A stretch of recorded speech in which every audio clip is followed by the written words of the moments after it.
Siap untuk dimulai? Silakan. Baik, mari kita mulai aja acara untuk kajian pada malam hari ini.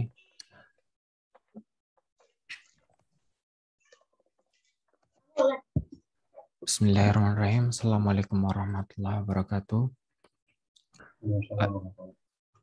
Alhamdulillahilladzi hadana lihada wa ma kunna linahtadi laula an hadanallah. Asyhadu an la ilaha illallah wahdahu la syarikalah wa asyhadu anna Muhammadan abduhu wa rasuluh la nabiyya ba'dah. Bapak, Ibu, dan juga teman-teman sekalian, semoga selalu senantiasa Allah menyayangi, melindungi, dan juga menyehatkan kita semua. Dan lebih dari itu, semoga kita semua selalu diberi kelancaran dalam segala aktivitas, kemudahan, dan keberkahan agar bermanfaat bagi kehidupan di dunia dan juga di akhirat. Terima kasih juga kami ucapkan kepada para jamaah yang telah menyempatkan hadir untuk acara kajian Juanda pada topik yang kelima dengan tema Ibnu Taimiyah dan Gerakan Pembaharuan Islam yang akan dijelaskan oleh Ustadz Wahyudi Abdur Rahim yang merupakan alumnus Universitas Al-Azhar Kairo Mesir dan juga Ketua Pimpinan Cabang Istimewa Muhammadiyah Mesir pada periode 2008 sampai 2010. Kepada Ustadz Wahyudi kami persilakan.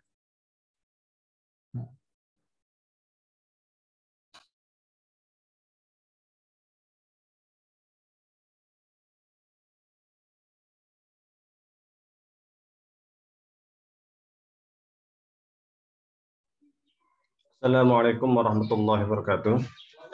Alhamdulillahirabbil alamin wassalatu wassalamu ala asyrafil anbiya wal mursalin sayyidina wa maulana Muhammadin wa ala alihi washabbihi ajmain amma ba'du.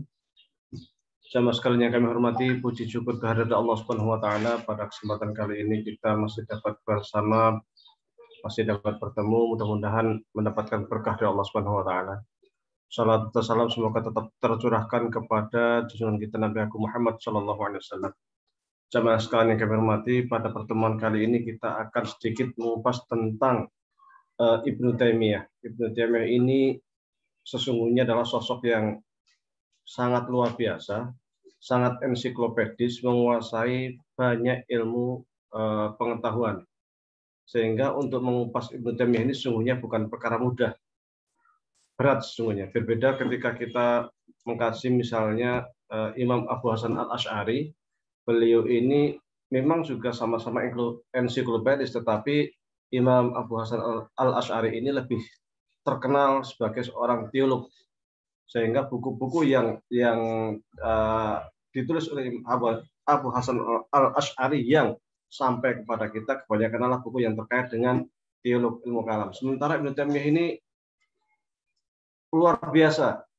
Beliau ini teolog, beliau ini faqih, beliau ini usuli, beliau ini mufassir, beliau ini mujahid, beliau ini seorang tokoh pembaharu, beliau ini bahkan seorang sufi.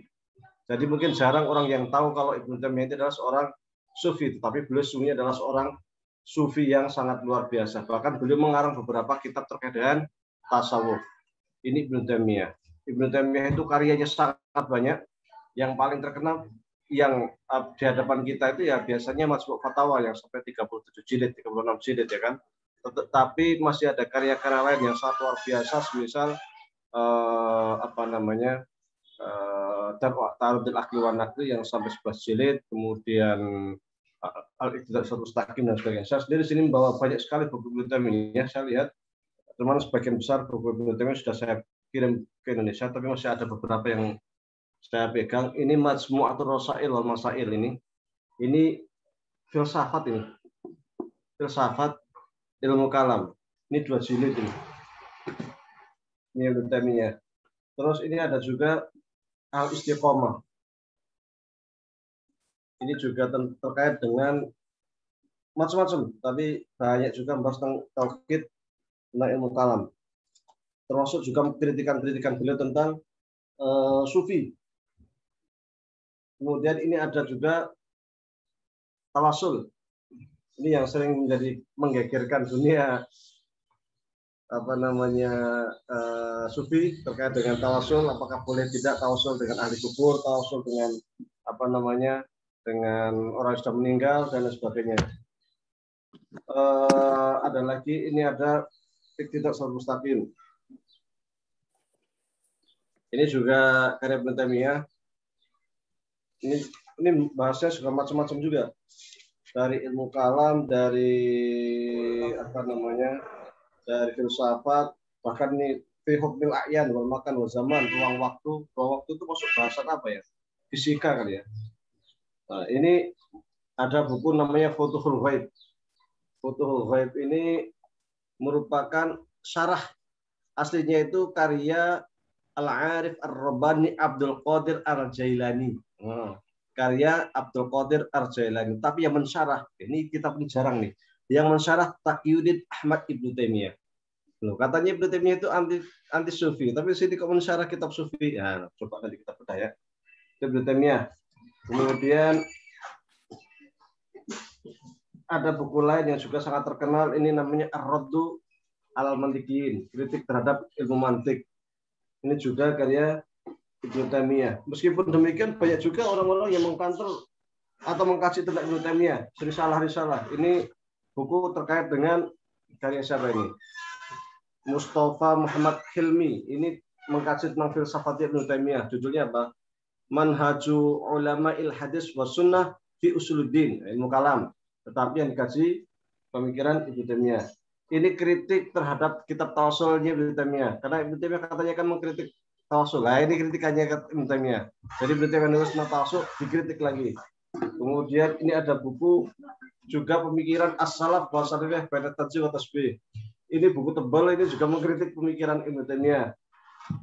Ini buku khusus lagi nih, Ibnu Taimiyah wa Istinaful Qaulil Falsafi Islam. Ini buku terkait kajian tentang filsafatnya Ibnu Taimiyah.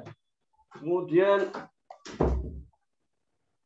ini juga buku yang biasanya di Indonesia bikin rame juga ini. Al-Jawabul Bakhir fi Zuwaril Maqabir, khusus terkait hukum orang yang ziarah kubur. Ibnu Taimiyah. Ini karya Ibnu Taimiyah ini. Ada buku juga yang 2 jilid tebal, ini 1 jilidnya aja segini, lihat. 1 jilidnya segini. Ini 2 jilid. Judulnya Mauqifu Ibnu Taimiyah min Tasawuf. Jadi posisi Ibnu Taimiyah dalam bidang tasawuf. Ini ada lagi nih. Al-Insaf fima uthira haulal khilaf. Ini kritik Ibnu Taimiyah. Wah, tebalnya minta ampun. Ada lagi buku ini kajian biografi Ibnu Taimiyah. Ibnu Taimiyah hayatuhu wa aslu ar'ufidiyah. Ibnu Taimiyah kehidupannya, masanya, pendapat-pendapat fikih. Kemudian ada lagi buku tebal ini mengkaji tentang filsafat Ibnu Taimiyah. Mauqifu Syekhul Islam Ibnu Taimiyah min ara'il falsafah wa manhajhu fi irdiha. Ini tebalnya minta ampun, mengkaji tentang filsafat Ibnu Taimiyah. Jadi intinya Ibnu Taimiyah itu luar biasa, dan sesungguhnya ketika kita bedah ini juga berat. Tapi beliau juga seorang politisi, menulis buku politik Islam juga. Nah, ini judulnya ini. Ini judulnya As-Siyasah Asy'ariyah. Punya Ibnu Taimiyah khusus tentang politik Islam. Nah, jadi yang akan kita kasih ini sungguhnya ulama yang sangat luar biasa. Satu sisi juga mungkin kontroversi. Tapi itu adalah hal yang biasa. Salah seorang mujtahid yang memang punya pemikiran yang independen, kadang kontroversi itu sangat biasa. Beliau namanya Ahmad aslinya itu kan. Taqiyuddin itu nama bapaknya. Al-Harrani biasanya. Al-Harrani itu nama tempatnya. Kalau Abu Zahra mengatakan beliau ini sungguhnya orang Kurdi. Kurdi itu letaknya kalau sekarang sebagian ada di Irak, sebagian ada di Suriah. Lahir tahun 10 Rabiul Awal tahun 661 Hijriyah. Pada masa Ibnu Taimiyah ini kebetulan masa-masa sulit bagi umat Islam. Karena pada waktu itu umat Islam sedang mendapat gempuran luar biasa dari 2 sisi. Yang pertama tentara salib, yang kedua dari Tatar.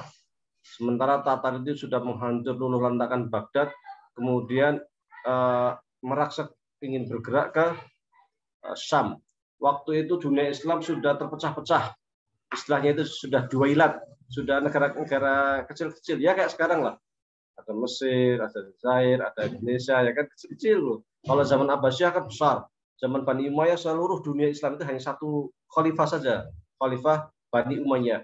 Zaman Bani Abbas ada 2 khalifah saja, Khalifah Bani Abbas sama Bani Umayyah yang di Andalus. Tetapi terakhir setelah Baghdad itu dihancurkan oleh Mongol, maka umat Islam itu tidak punya khalifah. Akhirnya khalifah yang ada di Baghdad lari ke Mesir. Negara Islam terpecah-pecah, duailat menjadi negara-negara kecil. Pada umur 7 tahun ini dari Harran dibawa oleh ayahnya Taqiyuddin. Taqiyuddin ini ayahnya ini seorang ulama besar juga Ibnu Taimiyah. Jadi Ibnu Taimiyah itu punya keluarga yang memang cinta ilmu dan alim. Kakeknya juga seorang ulama besar juga. Ada buku yang ditulis oleh kakeknya, kemudian dilengkapi oleh ayahnya Taqiyuddin, kemudian dilengkapi lagi oleh Ibnu Taimiyah. Judulnya itu Al-Muswaddah fi Ushulil Fiqh. Ilmu usul fikih. Itu tulisan dari kakeknya, kemudian disempurnakan oleh ayahnya dan dilanjutkan oleh Ibnu Taimiyah. Nah, jadi memang keluarga Ibnu Taimiyah itu adalah keluarga yang luar biasa. Tahun berapa? Umur 7 tahun pindah dari Harran ke Damaskus karena memang kondisi luar biasa, serangan Tatar meluluhluntakkan Baghdad, kemudian menghancurkan berbagai wilayah Islam, dan ayahnya ini ke Damaskus dengan membawa buku-buku di gerobak, dibawa ke gerobak. Ibnu Taimiyah ikut, dan Ibnu Taimiyah itu orangnya terkenal sangat cerdas, sangat cerdik, sekali baca hafal lah setelah kalau zaman sekarang itu, pinternya minta ampun. Sampai ketika di Damaskus sendiri, orang-orang itu sangat takjub dengan kemampuan hafalan Ibnu Taimiyah. Di Damaskus beliau juga yang pertama jelas belajar dari ayahnya sendiri, dan ayahnya ini sampai di Damaskus diberi tempat di masjid lah, atau di madrasah. Kalau madrasah itu zaman sekarang mungkin universitas lah ya, universitas. Beliau ngajar di sana. Kemudian Ibnu Taimiyah sendiri belajar dari ayahnya, kemudian belajar dari ulama-ulama lain yang ada di Damaskus. Lebih dari 200-an ulama yang beliau kelilingi untuk memperoleh ilmu pengetahuan, baik ilmu hadis ataupun ilmu lughah ataupun macam-macam. Beliau pelajari di Damaskus sampai beliau umur 21 tahun, ayahnya meninggal. Ketika ayahnya meninggal, maka yang duduk di kursi ayahnya untuk memberikan fatwa dan memberikan pengajaran kepada murid-muridnya adalah Ibnu Taimiyah. Jadi umur 21 tahun itu sudah menjadi dosen, sudah menjadi guru besar, dan pendapat-pendapat Ibnu Taimiyah itu disegani. Ya, kalau zaman dulu itu yang berani mengajar di universitas, di masjid itu pasti sudah kemampuannya luar biasa gitu. Mempunyai kemampuan kafaah ilmiah, kemampuan keilmuan yang luar biasa. Ibnu Taimiyah itu 21 tahun sudah berani menggantikan posisi bapaknya di Masjid Damaskus. Dan pendapat-pendapatnya sering dijadikan rujukan oleh para ulama lainnya karena saking pinternya, hafalnya kuat. Jadi kalau ngasih pengajaran tentang fikih, itu orang sampai takjub, seakan-akan tidak ada ahli fikih seperti Ibnu Taimiyah. Kalau lagi ngajar tafsir, seakan-akan tidak ada ahli tafsir sehebat Ibnu Taimiyah. Kalau lagi ngajar lughah bahasa, seakan-akan tidak ada pakar bahasa yang lebih hebat dari Ibnu Taimiyah. Luar biasa itu Ibnu Taimiyah. Kemudian Ibnu Taimiyah itu punya, selain cerdas, Ibnu Taimiyah itu sangat rajin. Rajin dalam artian apa? Rajin untuk keliling mencari ilmu pengetahuan, rajin untuk muzakarah, membaca buku. Tradisi umat Islam waktu itu, kalau ada universitas, madrasah ya, universitas itu pasti sampingnya ada perpustakaan. Dan biasanya perpustakaannya besar-besar itu. Dan Ibnu Taimiyah di situ rajin untuk membaca buku di perpustakaan ketika ada di Damaskus. Berbagai cabang ilmu pengetahuan disantap sama Ibnu Taimiyah. Baik bahasa, baik tafsir, baik filsafat, bahkan filsafat lama, Aristoteles, Plato, dan lain sebagainya, termasuk juga pendapatnya Al-Kindi, Ibnu Sina terutama, pendapatnya Ghazali disantap habis-habisan, termasuk juga pendapat-pendapatnya dari Ikhwanus Sofa. Jadi ilmu pengetahuan tentang filsafat luar biasa, bahkan juga ilmu mantik. Ibnu Taimiyah itu sangat mendalami ilmu mantik. Bahkan kemudian menulis 2 buku terkait ilmu mantik yang sangat fenomenal. Yang pertama adalah Ar-Raddu 'alal Mantiqiyin, yaitu kritik kepada para pakar mantik. Nah, ini terutama kritik Ghazali itu. Dan yang kedua adalah Naqdul Mantik, kritik ilmu mantik. Luar biasa. Kalau ulama kalam itu terbiasa dengan ilmu mantik, Ghazali Ibnu Taimiyah mengkritik ilmu mantik itu. Jadi kemampuannya luar biasa dalam filsafat dan ilmu mantik. Tapi anehnya pengikutnya sekarang justru mengharamkan ilmu mantik. Nah, kalau Ibnu Taimiyah bukan mengharamkan, tetapi menggugurkan teori mantik dengan mantik. Jadi teori mantik itu sangat bagus, kemudian tetapi menurutnya punya kelemahan yang sangat fundamental, maka dikritiklah ilmu mantik dengan ilmu mantik. Itu Ibnu Taimiyah. Kemudian juga belajar firaq Islamiyah, kelompok-kelompok Islam, karena waktu itu memang di Damaskus itu kelompok Islam luar biasa, terutama Syiah Batiniyah. Syiah Batiniyah itu merajalela di mana-mana, dan Syiah Batiniyah ini kan sebelumnya kan berkembang di Mesir. Waktu Mesir itu di bawah kekuasaan dinasti Fatimiyah. Nah, ketika dinasti Fatimiyah memang sangat kuat di Mesir, kemudian pemikirannya kemana-mana, termasuk ke Damaskus. Nah, Hatta sampai ketika di Mesir sudah runtuh pun pemikiran-pemikiran Syiah Batiniyah itu yang ada di Damaskus masih juga berkembang, dan di situ Ibnu Taimiyah mulai mengkaji terkait pemikiran Syiah Batiniyah, termasuk juga mengkritik pendapat-pendapat selain Syiah Batiniyah, Asy'ariyah juga tidak lepas dari kritikan, tasawuf tidak lepas dari kritikan, dan lain sebagainya. Ini luar biasa Ibnu Taimiyah ini memang. Sampai kemudian tahun berapa? 697 kalau tidak salah, itu terjadi 693 itu ada krisis atau ada fitnah seorang Kristen yang mengumpat Nabi Muhammad. Maka Ibnu Taimiyah keras itu, dan sampai menulis buku Al-Jami' Shahih fi Man Baddala Dinal Masih itu, ya kan. Kemudian Sailul Maslul itu terkait dengan buku yang hukum orang yang mengumpat Nabi Muhammad. Sailul Maslul itu artinya pedang yang terhunus. Itu gara-gara tahun 693 ada orang Kristen yang mengumpat Nabi Muhammad, akhirnya ramai macam-macam. Ibnu Taimiyah itulah akhirnya yang menangkap orang ini, dilaporkan ke pengadilan. Tahun 697 Masehi, Tatar datang dari Baghdad akan masuk ke Damaskus. Wah, udah ketakutan semua orang. Udah pada ketakutan orang Damaskus, karena memang terkenal kalau Tatar datang itu ya ngobrak-abrik, menghancurkan. Maka orang-orang waktu itu sudah ragu-ragu untuk berjihad atau menyerah gitu, karena sudah secara spiritual sudah ketakutan duluan gitu. Tapi sampai akhirnya kemudian Ibnu Taimiyah mengirim surat ke Nasir Ibnu Qalawun di Mesir, karena Syam itu waktu itu masih di bawah wilayah Mesir, Mamalik Mesir. Nah, itu Syam itu masih di bawahnya, sehingga dia mengirim surat ke Nasir Qalawun. Waktu itu Nasir juga khalifah yang ada di Mesir atau raja sultan yang ada di Mesir, ragu-ragu untuk melawan Tatar, karena memang Tatar ini terkenal kuat dan suka menghancurkan. Tapi dengan surat yang dikirimkan Ibnu Taimiyah supaya kita itu berani melawan untuk berjihad, akhirnya kemudian Nasir ini mengirimkan pasukan besar ke Damaskus.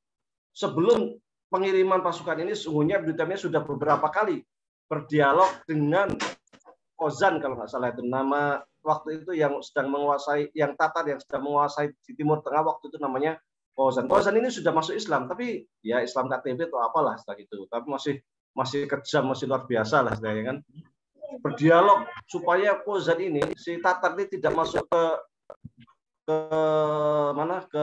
Damaskus dan tidak menghancurkan Damaskus itu, sampai akhirnya bisa sukses selama kalau tidak salah 2-3 tahun.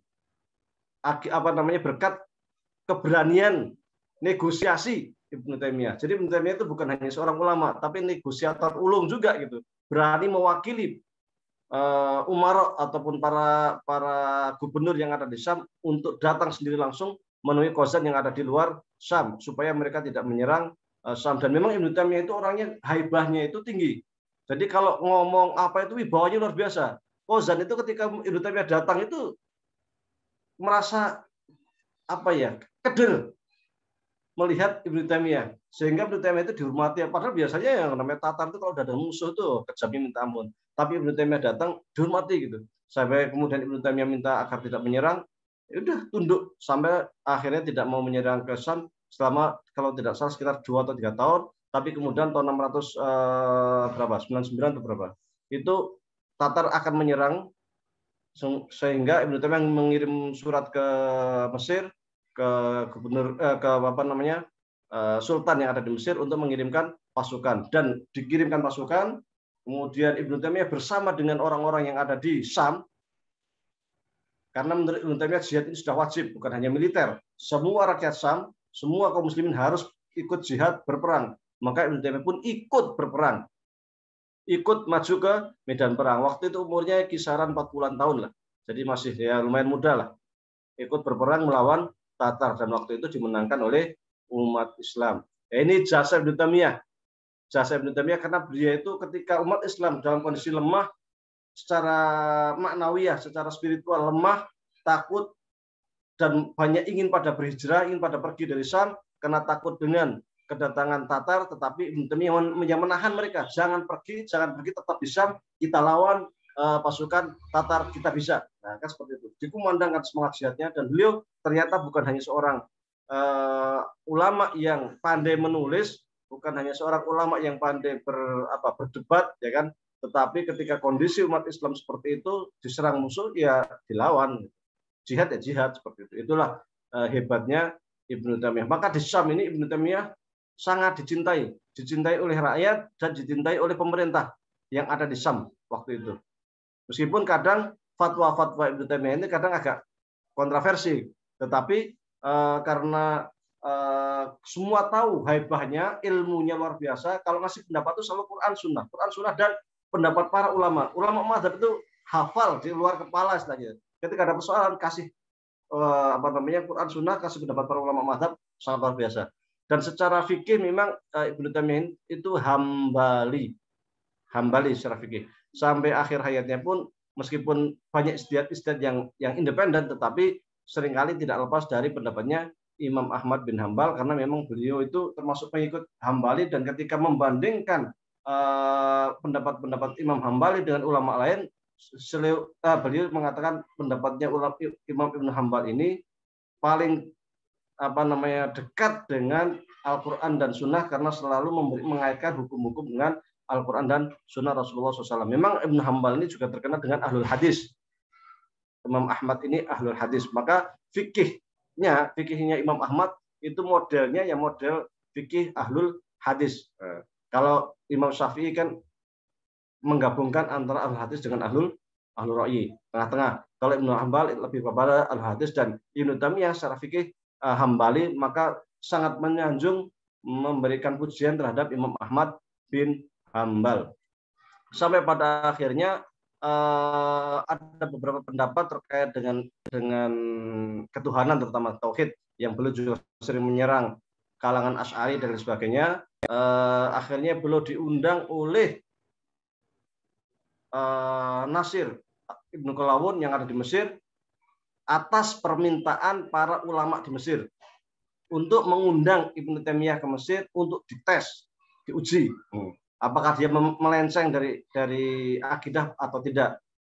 Nah, di Mesir sendiri sesungguhnya yang menjadi qadhi waktu itu adalah seorang ulama bermadzhab Maliki dan sangat keras serta sangat fanatik dengan pendapatnya Imam Asy'ari. Sangat Asy'ari banget dan fanatik terhadap pendapatnya Imam Asy'ari. Waktu itu ketika hendak pergi ke Mesir tahun 700 sekian, 704 atau berapa, itu sesungguhnya para ulama yang ada di Syam, bahkan juga para umara, para PNS-nya, para pemerintahnya, sudah memberikan peringatan kepada Ibnu Taimiyah, kamu jangan ke Mesir, jangan ke Mesir. Kalau kamu ke Mesir, kamu itu pasti akan dipenjara kamu. Itu mereka itu hanya makar saja, minta kamu ke Kairo, nanti kamu diadili, setelah itu kamu akan dipenjara. Tapi Ibnu Taimiyah punya pendirian yang cukup kuat, cukup keras. Ibnu Taimiyah itu orangnya orangnya itu teguh pendirian. Kalau udah punya keyakinan begini ya begini. Kalau menurut saya benar begini ya begini. Gitu. Jadi yang namanya penjara apa itu belakangan lah. Yang penting kita punya pendapat, dan menurut saya pendapat itu benar, jalan-jalan. Itu maka Ibnu Taimiyah merasa selama saya dituduh salah, ya saya harus membuktikan kok saya ini benar. Saya berangkat. Meskipun ditahan. Orang Syam juga sebenarnya, penduduk Syam itu sangat mencintai Ibnu Taimiyah, karena Ibnu Taimiyah itu yang punya jasa besar menyelamatkan Syam dari serangan Tatar kan. Mereka yang Ibnu Taimiyah yang membangkitkan semangat jihad, yang istilahnya itu pahit getir di Syam bersama-sama lah. Bahkan ketika orang Syiah Batiniyah berkhianat, Ibnu Taimiyah membangkitkan semangat bahwa Syiah itu begini-begini. Ketika orang Kristen itu mengusulkan supaya kalau Anda ke Arab, itu biasanya orang Kristen itu punya imamah, punya ya peci lah gampangnya. Cuman pecinya itu bulat. Nah, kalau di Azhar itu atasnya merah, kemudian sini itu putih, tapi atasnya merah. Nah, orang Kristen itu kalau di Mesir, imamahnya itu kepalanya itu hitam, ininya hitam. Nah, sehingga waktu itu orang Kristen itu minta supaya janganlah kita dibedakan, masa dari pakaian aja dibedain, masa imamahnya pecinya orang Kristen sama pecinya orang Islam dibedain, samainlah. Ibnu Taimiyah menolak keras. Kenapa menolak keras? Pokoknya pecinya orang Kristen harus berbeda dengan pecinya orang Islam. Kok bisa? Ibnu Taimiyah punya alasan. Salah satu alasannya adalah dari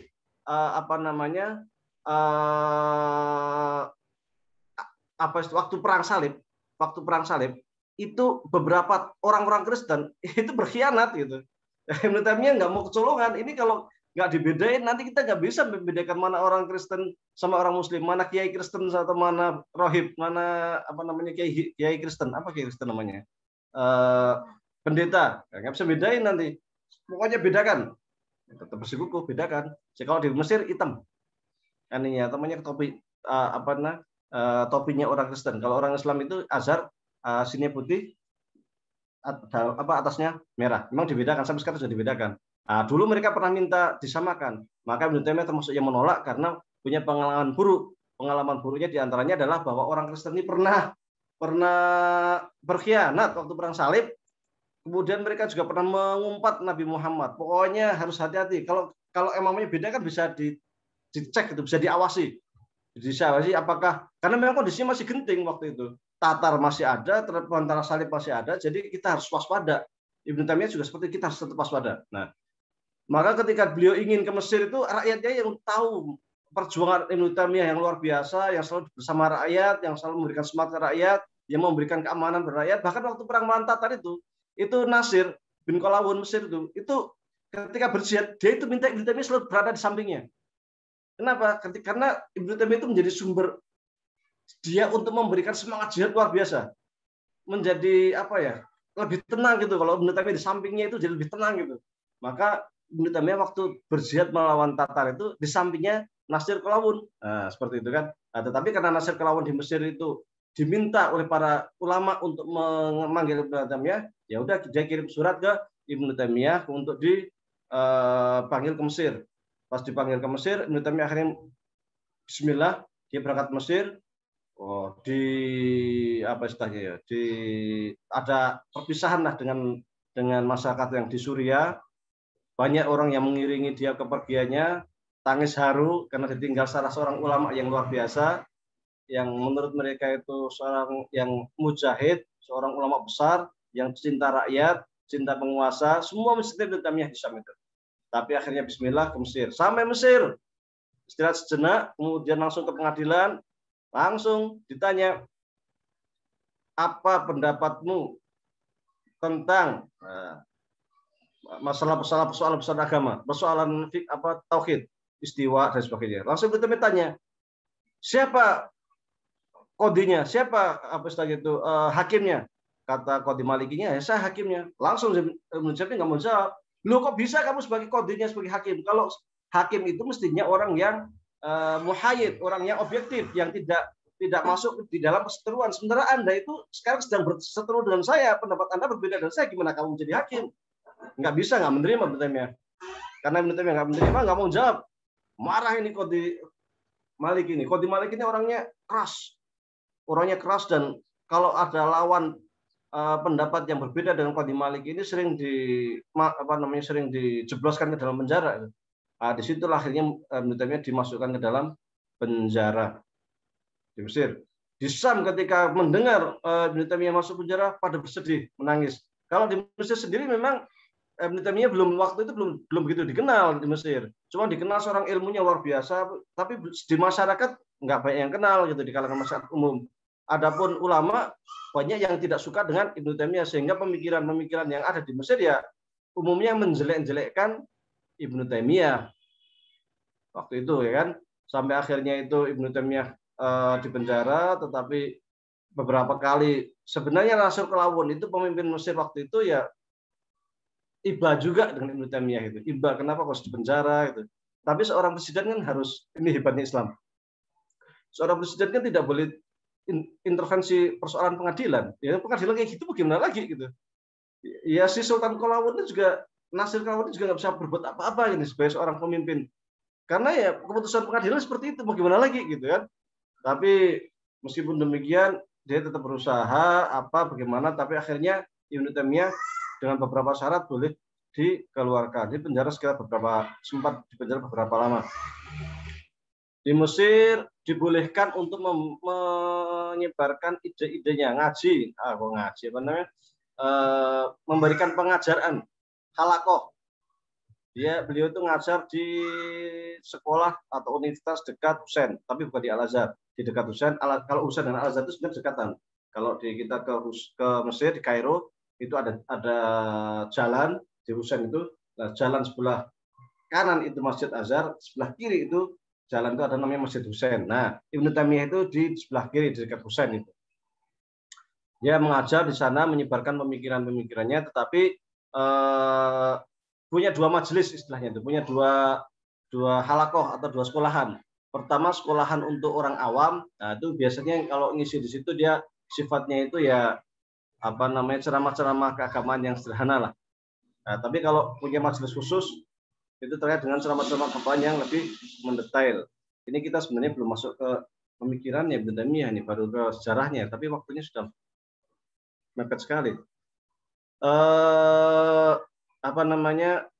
Kemudian di sana mengajar, kalau di kalangan awam ya ceramah keagamaan biasa, tapi kalau di kalangan khusus mulai melemparkan ide-ide, pemikiran-pemikiran yang cukup bermacam-macam dan kadang kontradiktif terkait dengan persoalan ketuhanan, takwil, terkait dengan tafwid, terkait dengan macam-macam.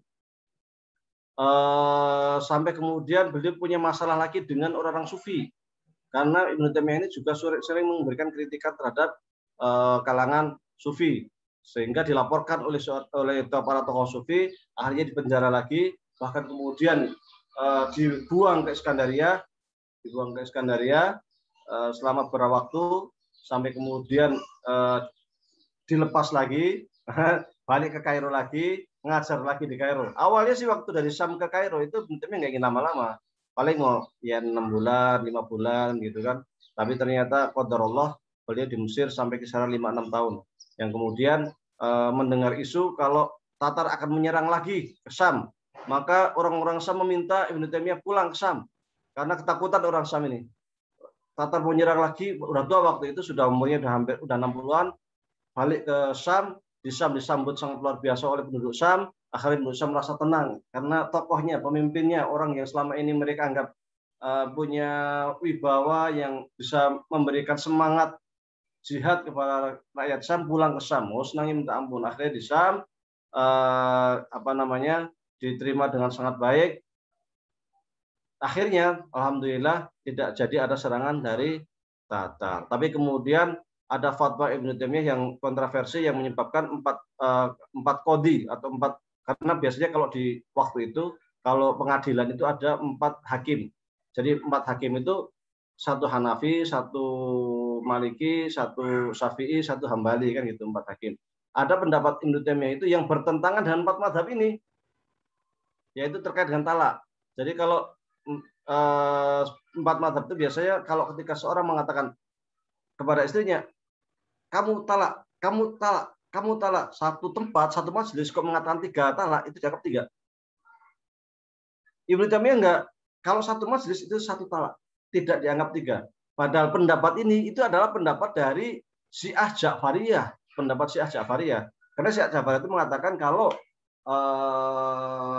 lafal talak dalam satu majelis itu dianggap 3 talak dalam satu majelis itu dianggap 1 talak saja. Dan ternyata pendapat ini kok membuat geger di Syam itu, sehingga dia masuk pengadilan dan disuruh untuk tidak memberikan fatwa terkait talak ini. Awalnya menerima sampai beberapa waktu, udah saya nggak ikut jumhur, silakanlah. Tetapi setelah dia menerima dan mengkaji lagi, menurutnya memang nggak pas kalau talak 3 satu tempat ini dianggap 3 talak. Ini cocoknya ya 1 talak gitu. Seperti yang biasa pendapat dari Syekh Ja'fariyah. Akhirnya mengeluarkan fatwa ini, akhirnya ditangkap lagi dan dipenjara lagi. Sampai di penjara itu beliau gunakan untuk mentahqiq atau mengkaji ulang buku-buku beliau karena udah tua ya, sehingga merasa waktunya untuk banyak beribadah lah. Sudah waktu itu umurnya udah 60 tahun lebih, ya udah buku-buku yang dia tulis kemudian dikaji ulang, beberapa diperbaiki dan sebagainya. Akhirnya sampai kemudian ada sebagian ulama mengatakan Ibnu Taimiyah waktu itu dilarang untuk menulis, nggak boleh bawa kertas, nggak boleh bawa macam-macam. Ya udah, akhirnya 5 bulan setelah itu beliau meninggal dunia. Dan rakyat Syam waktu itu sangat merasa kehilangan dengan sosok besar Ibnu Taimiyah. Ini sejarah biografinya, nah, kan? Sejarah biografi. Sekarang kita akan masuk ke pemikiran Ibnu Taimiyah. Nah, ini sungguh yang cukup berat karena memang sekali lagi saya sampaikan, Ibnu Taimiyah ini seorang yang ensiklopedis, seorang yang luar biasa. Secara teologi atau secara tauhid, Ibnu Taimiyah ini independen. Beliau bukan pengikut Asy'ari, bukan juga Mu'tazilah, bukan Syiah, bukan lainnya, bukan Khawarij dan sebagainya, tetapi mempunyai pemikiran yang independen. Di dalam banyak bukunya bahkan juga mengkantor ulama kalam, mengantar Asy'ari, mengantar Mu'tazilah, juga mengkantor para filosof, sehingga bisa dikatakan bahwasanya pendapat ilmu kalamnya bisa dikatakan itu yang mendirikan firqah kalam baru gitu. Jadi kalau ada Mu'tazilah, ada Khawarij, ada Syiah, ada Murji'ah, ada namanya Taimiyah, Taimi, karena memang beda lain. Di antaranya yang lain itu terkait dengan pembagian tauhid menjadi 3, yaitu tauhid rububiyah, uluhiyah, asma dan sifat. Apakah yang dimaksud dengan 3 tauhid ini? Maksudnya adalah bahwasanya 3 tauhid ini, uluhiyah itu keesaan kepada Allah, bahwa setiap manusia itu sesungguhnya sejak dari lahirnya itu di dalam kandungan itu telah disumpah oleh Allah, alastu birahum qalu bala. Kemudian ketika dia lahir, dia juga bertauhid rububiyah, bahwasanya alam raya ini sesungguhnya adalah ciptaan Allah Subhanahu wa taala. Sehingga semua manusia menurut Ibnu Taimiyah itu semuanya dia bertauhid rububiyah. Artinya bahwasanya manusia itu secara sadar atau tidak itu mengakui adanya Tuhan sang pencipta alam. Makanya di dalam Al-Qur'an ketika dikatakan wala in sa'altum man khalaqas samawati wal ardh la yaquluna Allah. Ketika Allah itu bertanya kepada manusia atau orang Quraisy lah, karena ayat ini kan turun ke orang Quraisy. Siapakah pencipta langit dan bumi? Maka semuanya, entah Abu Lahab lah, entah Abu Jahal lah, entah siapapun waktu itu sepakat. Yang menciptakan ya Allah. Sepakat itu. Enggak, karena mereka orang-orang Quraisy itu tidak ada yang ateis, yang anti Tuhan. Tapi semua mengatakan pencipta langit bumi adalah Allah Subhanahu wa taala. Hanya mereka itu menyekutukan Allah. Apa itu menyekutukan? Sekutu itu artinya teman. Bersekutu, saya bersekutu membuat punya perusahaan. Nah, kan bersekutu itu saya dengan teman saya, itu namanya bersekutu. Syirkun fis samawat. Nah, bersekutu mengatakan bisa ada Allah, tetapi juga percaya ada Tuhan lain selain Allah. Siapa itu? Ada Hubal, ada Lata, ada Uzza, ada Mana, dan lain sebagainya.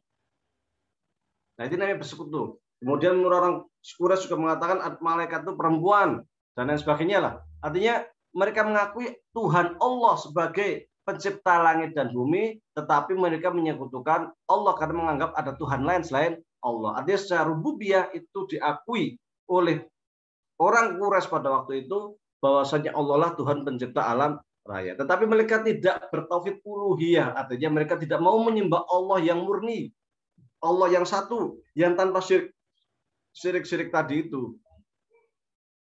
Akhirnya secara uluhiyah mereka tidak bertauhid, tetapi secara rububiyah mereka bertauhid. Bukan hanya itu. Menurut Ibnu Taimiyah, bahwasanya kita juga harus bertauhid af'al wa sifat atau asma wa sifat. Artinya sifat-sifat Allah, bahwa Allah itu qadir, bahwa Allah itu alim, bahwa Allah macam-macam itu hanya dimiliki oleh Allah Subhanahu wa taala. Sifat-sifat ketuhanan itu tidak dimiliki oleh siapapun selain Allah saja. Maka ketika ada seorang hamba menyembah Allah tetapi masih percaya dengan dukun karena dianggap mengetahui barang gaib atau mengetahui sesuatu, punya ilmu yang menyamai dengan ilmu Allah, atau dia macam-macam, dia telah menyekutukan sifat karena menyamakan ada Tuhan lain yang mempunyai sifat menyamai sifat Allah. Maka ketika kita ingin selamat dunia akhirat, kita secara akidah kita harus bertauhid rububiyah, artinya mengakui bahwasanya hanya Allah lah yang menciptakan langit dan bumi. Allah lah yang menciptakan alam raya. Tetapi bukan hanya itu, ngapain juga kita percaya sama Allah pencipta langit bumi kalau kita masih menyekutukan Allah, masih datang ke dukun, masih macam-macam lah. Percaya sama orang yang udah meninggal, minta-minta sama mayit, ya, seperti itu nggak bermanfaat gitu kan istilahnya kan. Maka kita juga harus tauhid uluhiyah itu. Kita ma'bud, menyembah hanya Allah. Tidak boleh menyekutukan Allah dengan sesuatu apapun. Dan kita juga tidak boleh percaya bahwasanya di sana ada orang yang mempunyai sifat-sifat seperti sifatnya Allah Subhanahu wa taala. Kalau kita sudah seperti itu, artinya kita menganggap ada hal lain selain Allah, itu namanya sudah syirik. Hanya mungkin di sana nanti akan ada persoalan yang menjadi khilaf antar ulama terkait dengan batasan ilmu tauhid.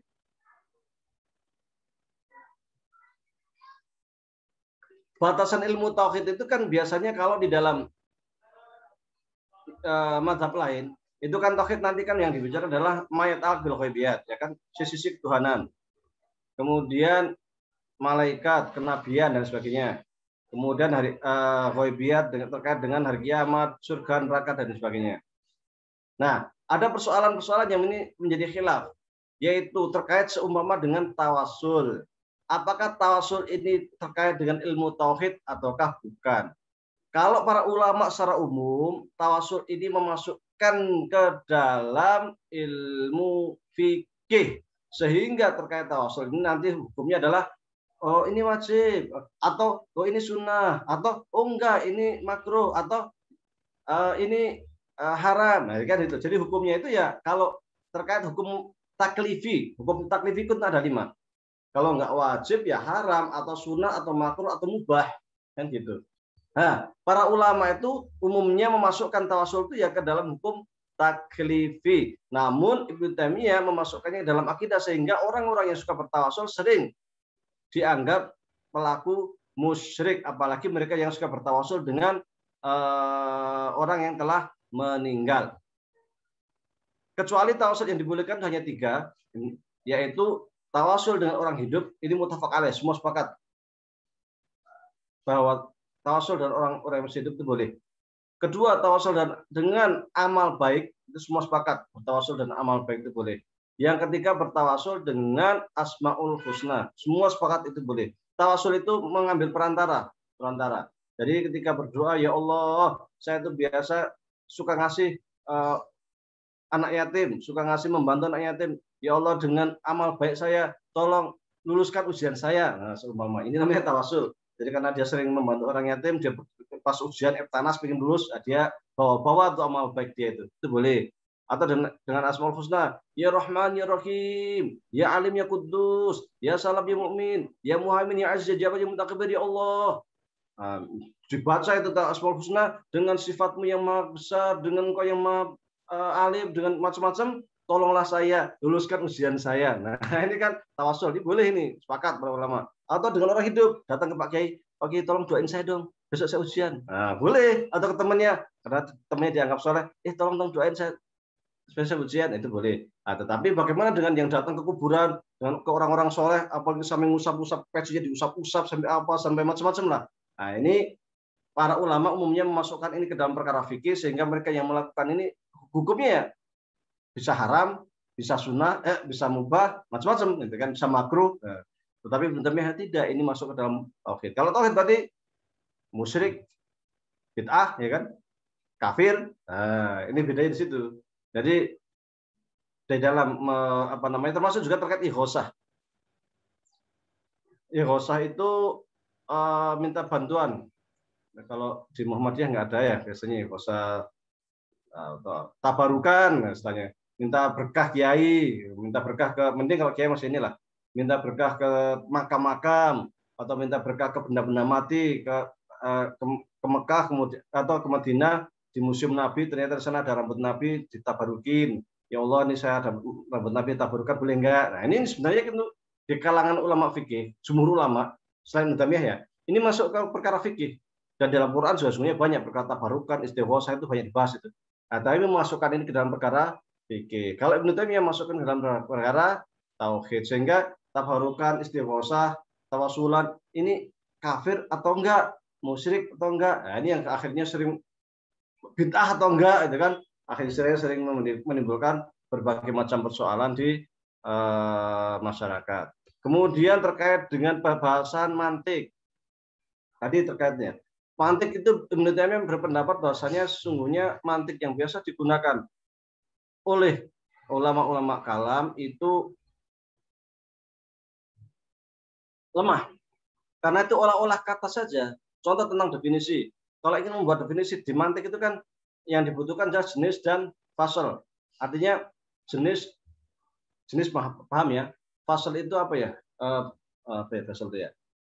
Lupa saya itu. Kalau namanya genus, kalau istilah ilmiahnya. Kalau fasal itu yang membedakan. Semua gini. Jenisnya kambing. Untuk membedakan kambing dan yang lain apa? Kambing adalah hewan yang berjalan. Oh, semua hewan juga berjalan. Nggak bisa. Itu namanya berjalan yang namanya irdul am. Kalau dalam mantik. Kambing adalah hewan yang mengembik. Nah, mengembik ini namanya fasal. Jadi menggunakan jenis dan fasal. Ini menurut para ulama mantik, kalau ingin buat definisi harus gunakan jenis dan fasal. Nanti biasanya kalau ketika Anda belajar ilmu mantik itu nanti akan tahu itu. Karena nanti akan ada bahasan tasawurat, ada bahasan tasdikot. Di bahasan tasawurat itu nanti ada kuliatul khamsah. Kuliatul khamsah itu fungsinya untuk membuat definisi. Di antara kuliatul khamsah itu bahasanya nanti al-jinsu, an-nau, al-faslu, irdul am, irdul khas. Nah, biasanya kalau di pesantren salaf diajarin di ilmu mantik. Nah, nanti tasdikotnya terkait dengan kias. Kias iktironi, kias itu dua, iktironi, kias istisnai, kemudian pembagian kias iktironi itu menjadi 4. Nanti setiap 4 itu nanti dibagi lagi menjadi berapa? Semua ada 16. Nah, dan lain sebagainya lah. Itu bisa Anda pelajari dalam ilmu mantik. Tapi intinya menurut Taimiyah ilmu mantik ini hanya olah alih kata aja. Oke, Anda mengatakan kambing adalah hewan yang mengembik. Itu bagi orang yang tahu kambing. Kalau orang yang nggak tahu kambing sama sekali, saya bilang, apa kambing itu? Kambing adalah hewan yang mengembik. Dia nggak tahu melihatnya sebelum. Jangan-jangan kambing kayak ular ya kan, jangan-jangan kayak ini kan. Jadi dia nggak punya bayangan sama sekali gitu soal kambing, karena dia nggak pernah lihat. Ibarat orang buta. Orang buta suruh megang gajah, yang kalau dia nggak pernah lihat gajah ya lihat dilus-lus, oh ternyata yang dipegang belalainya kan, oh gajah itu kayak ular panjang ya kan, dia pegang belalainya kan. Oh ternyata gajah itu tinggi, yang dia lus-lus apa kakinya ya kan. Jadi karena dia belum pernah lihat gajah, maka menurut Taimiyah logika yang benar itu ya logika secara ilmiah, secara praktek langsung di lapangan, observasi, bukan hanya muqaddimah kubra, muqaddimah sughra, natijah, dan kemudian konklusi. Itu permainan kata lah yang nggak penting lah. Dalam kias itu juga nggak penting, dalam definisi juga nggak penting. Yang lebih penting itu adalah kita melakukan observasi langsung di lapangan, observasi langsung di lapangan, penelitian. Maka saya dikatakan bahwa Ibnu Taimiyah itu dalam filsafat ya penganut empiris ya, madhab empiris ya kan, karena melihat sesuatu itu harus berdasarkan penelitian ilmiah. Kalau atau biasa yang digunakan oleh Ibnu Taimiyah itu namanya kias usuli. Bukan kias bayan, bukan kias burhan. Nah, jadi ada namanya kias bayan, ada namanya kias burhan. Kalau kias bayan itu ada asal, ada cabang, ada hukum, ada ilat. Nah, untuk mengetahui hukum itu harus mengadakan penelitian secara empirik untuk mengetahui ilatnya itu apa. Karena ketika tidak melakukan kajian empirik, maka kita tidak akan pernah tahu ilat. Kalau tidak tahu ilat, otomatis tidak tahu hukum. Biar tahu hukum, harus tahu ilat. Biar tahu ilat, kajian empirik. Maka usul fikih itu sangat empirik. Itu yang dibawa oleh Ibnu Taimiyah. Ya kita kalau ingin tahu sesuatu ya harus turun langsung ke laboratorium, penelitian ilmiah, bukan hanya utak-utik kata mantik Aristo. Nggak akan bisa maju kita kalau hanya menggunakan mantik Aristo. Nah, itu Ibnu Taimiyah hebat. Sebelum Ibnu Taimiyah itu sesungguhnya ada Ibnu Salah yang sudah mengharamkan ilmu mantik sebenarnya. Tapi tidak sehebat Ibnu Taimiyah. Ibnu Taimiyah itu dari tasawuratnya, saya katakan tadi kan, yang namanya mantik itu kan dibagi jadi dua, ada tasawurat atau tasdikot. Dari tasawuratnya itu dikritik habis-habisan, tasdikotnya dikritik habis-habisan, dan beliau meletakkan kaidah-kaidah baru yang sangat luar biasa. Dua buku, Naqdul Mantik sama Ar-Raddu 'alal Mantiqiyin. Dan dua buku ini kemudian dijadikan pijakan untuk mengkantar para filsuf. Di antaranya yang disebutkan di dalam kitabnya Mazmu'atur Rasail yang berjilid. Kemudian Dar'u Ta'arudil Aqli wan Naqli. Nah, ini juga masuk filsafat benar yang kedua. Jadi filsafat benar yang kedua adalah bahwasanya antara akal dengan wahyu itu sama sekali tidak ada benturan. Akal datang untuk menguatkan wahyu, wahyu datang untuk memberikan cahaya terhadap akal pikiran. Jadi tidak ada benturan akal sama wahyu. Pendapat ini sesungguhnya sama dan pendapatnya para ulama kita semuanya, termasuk Imam Ghazali di dalam Faisal Tafriqah Bainal Iman wan Zindiqah disebutkan tentang tidak mungkinnya benturan antara akal dengan nakal. Termasuk juga Ibnu Rus dalam bukunya Faslul Maqal fi ma bainal hikmah wal ittisal, Ibnu Rus juga mengatakan tidak mungkin ada benturan antara akal dengan nakal. Jadi itu semua saling menguatkan. Jadi seluruh ulama Islam itu tidak ada yang mengatakan berpendapat bahwasanya ada benturan akal dan nakal. Sehingga Ibnu Taimiyah sendiri menulis buku khusus sampai 11 jilid Dar'u Ta'arudil Aqli wan Naqli. Jadi upaya untuk kompromi jalan tengah antara akal dengan nakal itu 11 jilid sendiri. Cuma di situ banyak sekali mengkanter pendapat-pendapatnya Ibnu Sina. Banyak sekali dikanter. Kalau di mantik, Ar-Raddu 'alal Mantiqiyin sama Naqdul Mantik, di dalam mantik itu banyak mengkanter buku-bukunya Imam Al-Ghazali. Karena memang Imam Al-Ghazali ini termasuk ulama Asy'ari yang sangat mendalami filsafat dan sangat fanatik dengan ilmu mantik. Bahkan Imam Al-Ghazali ini merupakan ulama pertama yang memasukkan ilmu mantik dalam kitab Al-Mustasfanya itu di dalam ilmu usul fikih sebagai muqaddimah usul fikih. Bahkan sampai mengatakan di dalam muqaddimah Al-Mustasfanya itu, siapa yang tidak paham ilmu mantik, maka kemampuan keilmuannya perlu dipertanyakan. Imam Ghazali itu menulis kitab mantik banyak, termasuk Al-Qistas Al-Mustaqim, Mi'yarul Ilmiah, terus dan lain-lain. Ada beberapa buku ilmu mantik yang ditulis oleh Al-Ghazali, termasuk di muqaddimah kitab Al-Mustasfa fi ilmu usul, itu muqaddimahnya khusus membahas tentang ilmu mantik. Sehingga setelah Ghazali itu kalau mau belajar usul fikih ya harus bahasa mantik dulu, kalau enggak ya kelabakan gitu. Sampai kemudian di era kontemporer sekarang ini usul fikih sudah lepas dari ilmu mantik lah. Kalau kita belajar usul fikih sudah enak karena ilmu mantiknya sudah dilepas sama ulama-ulama kontemporer. Bagaimana dengan tasawuf? Nah, sekarang kalau Ibnu Taimiyah ini orangnya sangat keras tentang tasawuf itu, karena memang di masanya itu ada beberapa aliran tasawuf yang menurut Ibnu Taimiyah ini melenceng. Yang pertama itu aliran orang yang percaya dengan wahdatul wujud. Ini sebenarnya wahdatul wujud ini pendapatnya Ibnu Arabi di dalam bukunya Fususul Hikam kalau nggak salah. Nah, itu tentang wahdatul wujud. Tadinya bahwasanya alam raya, manusia dan lain sebagainya, makhluk itu sebenarnya tidak ada. Kita itu bagian dari Tuhan, dari pancaran Tuhan sesungguhnya. Kita itu bagian daripada nur cahaya Tuhan. Kita juga bisa menyatu dengan Tuhan ketika kita sudah mencapai derajat yang sangat tinggi di dalam ilmu tasawuf. Sehingga di tasawuf itu ketika kita berzikir, kita tenggelam di dalam cinta, mahabbah, itu nanti kita akan sampai kepada posisi namanya sakron. Sakron itu mabuk cinta.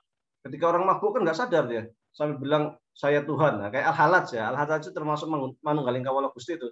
Al-Halaj, kemudian Syekh Siti Jenar. Nah, itu kan dan itu menurut Imam Abu Zahra bahwasanya ide-ide manunggaling kawula Gusti itu sesungguhnya bukan dari ajaran Islam, tetapi itu sesungguhnya adalah ajaran dari India yang kemudian masuk ke dalam ajaran Islam. Ini ditentang habis-habisan oleh Ibnu Taimiyah. Yang kedua, filsafat al-Isyraqiyun.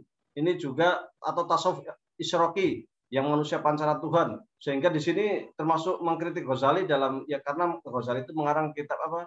Al-Mishkat apa sih? Al-Mishkat apa kok lupa saya. Nah, ini juga dikritik oleh Ibnu Taimiyah karena melihat bahwasanya manusia itu sesungguhnya adalah pancaran Tuhan. Ketika hati kita bersih, kita akan mendapatkan pancaran ilahi dan lain sebagainya. Kemudian juga ada tasawuf yang memang sangat melenceng, yaitu di zamannya itu suka ada orang yang ngaku sufi tapi sesungguhnya itu dia dukun. Gitu. Ada cerita, ini sebenarnya udah lewat waktunya ya, saya selesai dikit aja deh. Ada cerita katanya ada seorang pakar ahli sufi yang dia itu punya karomat, punya karomah. Karomahnya itu apa? Nggak bisa dibakar. Jadi kalau masuk ke api itu, keluar dari api itu nggak kebakar gitu. Akhirnya Ibnu Taimiyah dipanggil ke depan, dilaporkan ke pemerintah, ke pengadilan. Sampai Ibnu Taimiyah bilang, coba saya minta kamu, sekarang kamu mandi, habis mandi silakan masuk ke api. Nggak berani dia. Karena Ibnu Taimiyah sudah mikir ini pasti pakai materi tertentu yang ditaruh di tubuh dia, dioleskan sehingga dia nggak kebakar. Ini si tukang dukunnya ini yang ngaku punya karomat nggak berani. Ini sangat benci karena menurut Ibnu Taimiyah, ini kayak gini ini yang bikin umat Islam mundur. Ini nggak jelas nih percaya sama karomat yang hasil tipu-tipu ini yang bahaya kan seperti itu. Kemudian juga orang sufi-sufi yang percaya dengan zahir nas, batin nas. Nas Al-Quran itu ada zahir, ada batin, ada makna yang bisa dipahami orang awam, ada yang makna yang hanya bisa dipahami orang khusus. Ini juga ditentang Ibnu Taimiyah. Al-Quran itu ya untuk semuanya. Masa ada orang umum, orang khusus? Nah, terkait am-khos ini sesungguhnya juga biasa menjadi pemikiran orang Syiah Batiniyah sebenarnya. Cuman kemudian punya persinggungan dengan kalangan sufi, di mana kalangan sufi juga mengakui atau membenarkan adanya makna zahir dan makna batin. Hanya saja mereka punya dhawabit, punya standar tertentu yang membedakan antara Syiah Batiniyah dengan kalangan sufi. Sehingga orang sufi mengatakan makna zahir batin itu terkait dengan tafsir isyari. Ada syaratnya. Syaratnya diantaranya adalah kita harus percaya dengan makna zahir dan bahwasanya makna zahir itu tidak bertentangan dengan makna batin dan macam-macam lah. Itu bisa Anda pelajari di dalam ilmu tafsir. Dalam tafsir nanti akan dilihat di dalam tafsir isyari. Kemudian dalam ilmu tafsir sekarang, tadi ada tasawuf, ada mantik, ada filsafat, ada ilmu kalam ya kan. Nah, sekarang kita akan melihat ke apa tadi? Kok jadi lupa saya. Kita akan melihat sisi lain daripada tafsir ya, tafsir Al-Quran ya. Jadi kalau menurut Ibnu Taimiyah itu, ketika kita menafsir Quran ya, Quran harus dalam Quran. Quran itu setelah itu dan sunnah. Quran setelah ditafsirkan dengan sesuai yang dipahami oleh generasi awal. Salaf soleh, sahabat, tabiin gitu. Jangan menggunakan akal. Karena kalau menggunakan akal itu sangat berbahaya, nanti bisa tersesat. Meskipun pendapat ini bertentangan dengan yang disebut ulama, terutama Ghazali, karena Ghazali sangat mengagungkan akal sehingga memberikan dua bit ataupun meletakkan beberapa standar bagaimana supaya kita itu bisa menafsirkan ayat Al-Quran dengan akal dan tidak bertentangan dengan sunnah. Kan ada koroin namanya, ada indikator. Apa itu indikator? Itu panjang lagi dalam usul fikih. Nanti ada indikator itu ada namanya asyariyah, ada namanya indikator lughawiyah, ada namanya indikator urfiyah, ada macam-macam lah. Itu dalam tafsir. Jadi lebih kepada tafsir bermaksur. Maka kita tidak heran dia punya murid Ibnu Katsir yang tafsir sangat luar biasa dikenal dengan tafsir bil maksur. Ini pandangan Ibnu Taimiyah terkait dengan tafsir Al-Quran. Intinya karena kita kembangkan saja dalam dialog bahwa Ibnu Taimiyah ini sangat luar biasa, mempunyai banyak pemikiran, termasuk juga terkait dengan majas Al-Quran, termasuk beliau sesungguhnya tidak kurang serak dengan majas Al-Quran, karena menurut beliau Al-Quran itu semuanya adalah hakikoh, bukan majas, sehingga menghindari apa yang disebut dengan istilah takwil, karena bagi Ibnu Taimiyah takwil itu sesungguhnya adalah tafsir. Baik, kurang lebih mohon maaf. Wabillahi taufiq. Assalamualaikum warahmatullahi wabarakatuh. Waalaikumsalam warahmatullahi wabarakatuh. Terima kasih Ustadz, banyak sekali tadi ilmu yang didapatkan terkait dengan Ibnu Taimiyah, mulai dari sejarahnya bahwa beliau merupakan cendekiawan yang terkenal pada zamannya, tentang pemikiran-pemikirannya yang maju. Sebenarnya dari teman-teman tadi, teman-teman mahasiswa ini banyak yang tanya Ustadz, kalau tadi yang diberitahu Ustadz banyak sekali kan buku rujukannya tentang penjelasan Ibnu Taimiyah, ada nggak sih satu buku aja yang bisa menjelaskan keseluruhan Ibnu Taimiyah? Seperti itu Ustadz. Nah mungkin bagi Bapak atau Ibu dan juga teman-teman sekalian masuk ke sesi berikutnya, yakni sesi tanya jawab yang akan dilaksanakan sampai pukul 21.40. Dibuka sebanyak 3 penanya. Sekiranya nanti masih ada waktu, maka akan dibuka lagi penanya berikutnya. Bagi Bapak Ibu yang ingin bertanya, silakan meng-unmute mikrofonnya dan bertanya langsung kepada Ustadz. Dipersilakan bagi Bapak Ibu yang ada pertanyaan. Apabila belum ada, ini di sini ada di kolom komentar sudah ada pertanyaan Ustadz. Izin membacakan. Assalamualaikum Ustadz, izin bertanya. Apakah kita perlu belajar tauhid lebih dalam? Bukankah saat kita yakin mengakui Allah adalah Tuhan pencipta alam, percaya segala sesuatu yang terjadi di atas kehendak Allah, melakukan segala hal atas nama Allah dan hanya untuk Allah, apakah kita masih perlu belajar tauhid? Atau keyakinan seperti itu sudah cukup? Terima kasih Ustadz. Bisa dijawab terlebih dahulu Ustadz. Kalau menurut Imam Al-Ghazali, jadi nulis buku dalam kitab Ludzawum Awam fi Ilmil Kalam itu, beliau mengatakan untuk orang awam yang penting kita percaya dengan rukun iman, rukun Islam itu cukup. Kita percaya, kita yakin, karena kita sudah lihat alam raya, pasti yakin lah. Karena tidak boleh taklid tauhid itu. Itu sudah cukup untuk orang awam. Dan itu juga sesungguhnya Imam Ghazali juga itu dari pemikirannya Imam Asy'ari di dalam Al-Fawd fi Ilmul Kalam itu, dalam sebuah risalah kecil. Dimana Imam Asy'ari juga mengatakan terkait untuk orang awam tidak perlu mendaki-mendaki lah, nggak perlu dalam-dalam.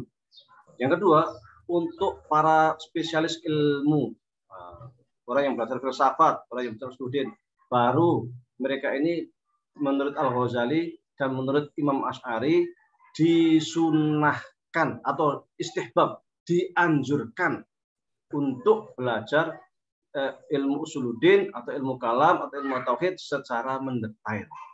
Kenapa demikian? Karena bahwasanya rongrongan terhadap akidah Islam itu selalu ada. Kapanpun itu selalu ada.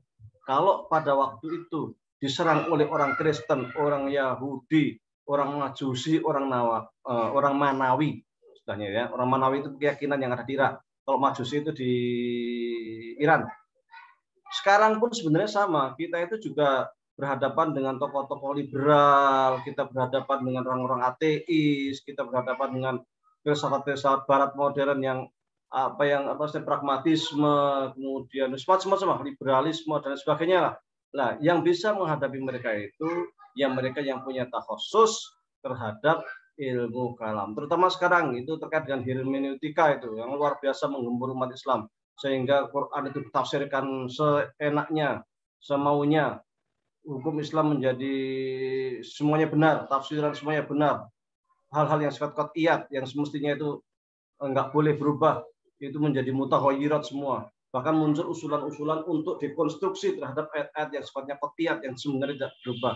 Nah, yang bisa menghadapi mereka ini, mereka yang tokoh-tokoh yang sangat gemar dengan hermeneutika, strukturalis, konstruksi dan macam-macam ini, ya para ulama kalam. Mereka yang bisa mendalami. Makanya Imam Asy'ari termasuk juga Imam Ghazali mengatakan bukan sunahkan ya, dianjurkan bagi mereka yang mempunyai kemampuan dan senang untuk memperdalam ilmu ini supaya memperdalam agar dapat membersihkan akidah Islam dari serangan musuh atau dapat menyelamatkan akidah umat dari serangan berbagai macam pemikiran yang melenceng. Karena kalau orang awam mereka nggak paham apa-apa, taunya ketika dia UIN, Quran dilempar, kemudian dikatakan Quran makhluk, diinjak-injak. Ya, yang menghadapi mereka siapa? Ya orang ulama kalam kan, orang apa yang nggak tahu apa-apa, cuma bisa marah-marah doang ya. Karena sesungguhnya kita itu inginnya kan kalau intelektual kita hadapi dengan intelektual, jangan dengan kekerasan. Nggak baik lah istilahnya. Masa intelektual dihadapi dengan kekerasan, dengan demo, dengan poster-poster, ya kan nggak baik lah. Intelektual ya kita hadapi dengan intelektual. Seperti halnya Nasir Hamid Abu Zaid yang menulis buku tentang Zahiratul Ta'wil dan sebagainya itu sangat hermeneutik, dikritik oleh Muhammad Ammar Imarah ya dengan ilmu kalam, ya dengan filsafat kan seperti itu.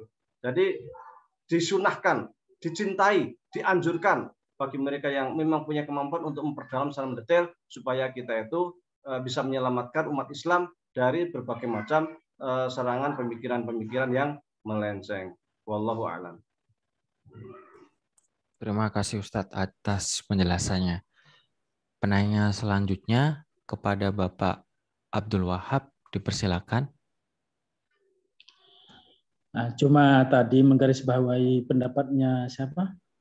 Ibnu Taimiyah mengenai di Quran tidak ada majas itu.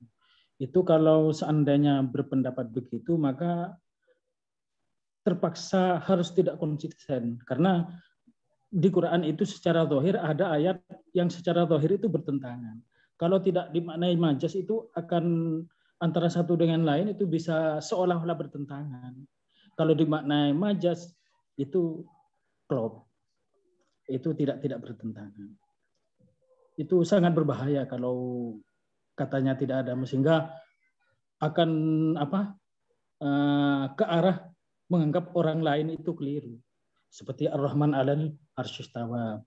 Itu innallah ma'ana, itu kan secara zahir itu kan bertentangan. Itu kalau sebenarnya tidak ada makna. Menurut saya begitu, cuma hanya menggarisbawahi aja. Terima kasih. Ya, terkait majas dalam Quran ini memang banyak dikritik oleh para ulama. Karena majas ini bagian dari pemahaman bahasa Arab, struktur bahasa Arab. Al-Quran ini turun di Arab. Struktur bahasa Al-Quran itu menyesuaikan dengan bahasa Arab. Sehingga ketika di bahasa Arab itu ada majas, ya di Quran memang ada majas. Bukan hanya terkait dengan ini, bukan dengan ayat-ayat sifat. Terkait dengan cerita-cerita itu ya, banyak majas tuh. Was'al Qaryah talati, ya. Was'al Qaryah, tanyalah kepada Qaryah. Qaryah itu apa? Kampung. Masa tanya kepada kampung? Emang kamu manusia ditanyain? Maksudnya tanyalah kepada penduduk kampung, ya kan begitu. Berarti ada yang mahdzuf. Apa yang mahdzuf? Ahlu Qaryah. Kata ahlu ini mahdzuf. Tapi yang munculnya was'al Qaryah. Nah, ini kan contoh simpel ini. Kalau dalam ilmu bayan ya, itu ada itu biasanya nanti akan kita diajarkan terkait dengan yang mahdzufat dan lain sebagainya itu. Itu banyak sekali di dalam Al-Quran, termasuk ketika manusia di dunia buta, di akhirat akan menjadi buta. Loh, kalau kasihan sekali orang buta yang di dunia, nanti di akhirat akan buta. Maka menurut para ulama, buta di dunia maksudnya buta dengan firman Allah, dengan sunnah Rasulullah dan sebagainya. Mereka tidak mau mendengarkan sunnah Rasul, tidak mau mendengarkan perkataan Rasul, maka di akhirat mereka akan buta. Seperti dalam surat Al-Baqarah juga terkait dengan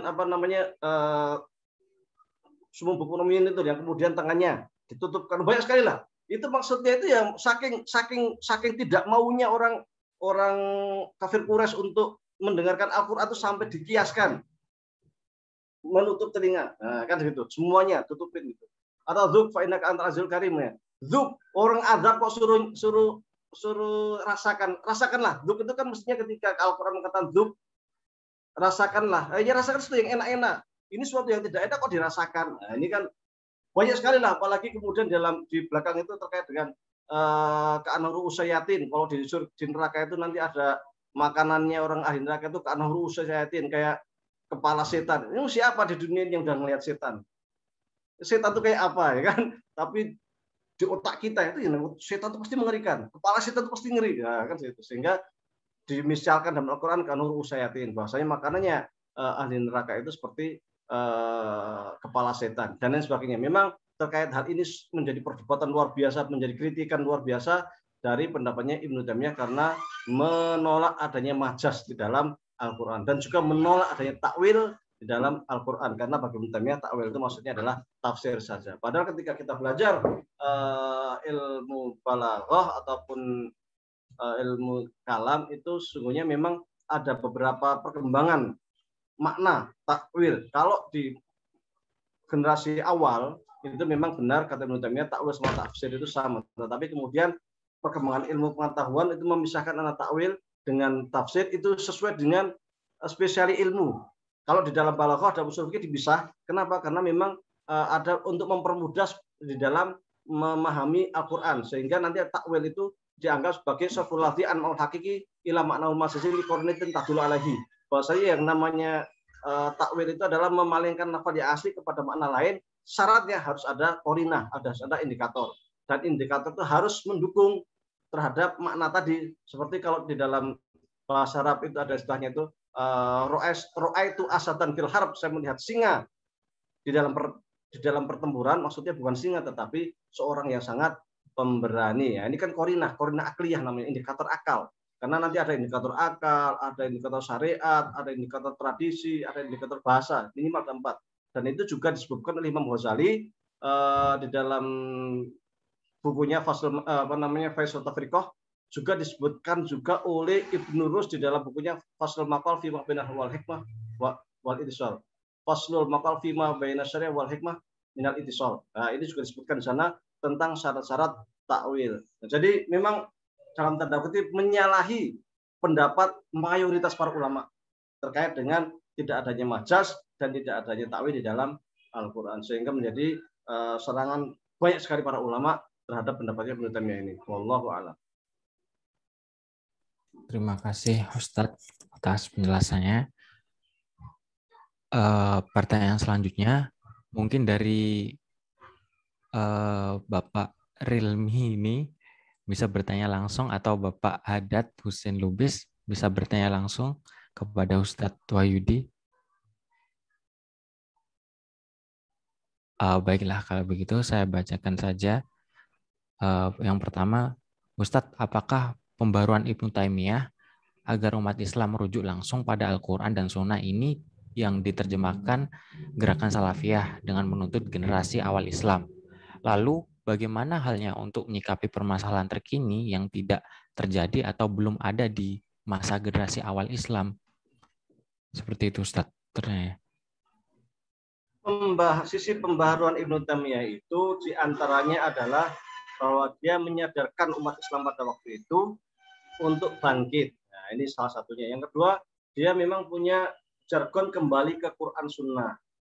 Jadi kita itu harus kembali kepada Al-Quran dan Sunnah Rasulullah SAW. Meskipun pendapat ulama madhab tetap dijadikan sebagai acuan, tetapi ketika ada persoalan, solusinya kita kembalikan langsung kepada Quran Sunnah. Dan Ibnu Taimiyah itu di dalam fikih tetap bermadhab Hambali. Artinya Ibnu Taimiyah itu tidak menegasikan madhab sama sekali, tidak, tetap mengakui madhab. Dan adapun generasi salaf itu sekadar dijadikan sebagai acuan di dalam ijtihad, yaitu sahabat, kemudian tabi'in. Adapun ketika ada persoalan yang tidak ada, ya Ibnu Taimiyah tetap menggunakan standar para ulama, apa itu Quran, Sunnah, Ijma', Qiyas dan lain-lain, termasuk masalah musalah dan sebagainya. Maka kalau Anda baca bukunya muridnya Ibnu Taimiyah, Ibnu Qayyim itu punya buku judulnya itu I'lamul Muwaqqi'in. Luar biasa, sangat bagus di dalam membahas tentang maqasid syariah. Yang masalah kan bukan Ibnu Taimiyah, bukan Ibnu Qayyim, pengikutnya. Yang kaku itu bukan Ibnu Taimiyah, pengikutnya. Ibnu Taimiyah itu pakar mantik kok, tapi pengikutnya mengharamkan ilmu mantik. Ibnu Taimiyah itu belajar memantik meskipun mengharamkan, tetapi belajar memantik dan mendalami. Ibnu Taimiyah itu mendalami filsafat, pengikutnya mengharamkan filsafat. Ibnu Taimiyah itu punya buku tentang tasawuf. pengikutnya mengharamkan tasawuf. Jadi yang masalah ini itu bukan di Ibnu Taimiyahnya, tetapi pengikutnya, mereka yang mengaku pengikut Ibnu Taimiyah yang selalu menisbatkan diri sebagai pengikut salafi. Sedikit kita ikut manhaj salafi, gitu, ikut manhaj salaf. Ibnu Taimiyah itu ya, Ibnu Taimiyah juga begitu, kita ikut manhaj salaf, tapi tidak segitunya gitu. Pakar usul fikih Ibnu Taimiyah itu, ngarang buku Al-Muswaddah. Sementara salafi yang sekarang itu banyak yang bahkan sebagian itu mengharamkan usul fikih. Anti usul fikih ini gimana ini? Anda bisa bersetiap tanpa usul fikih bagaimana itu? Sangat susah.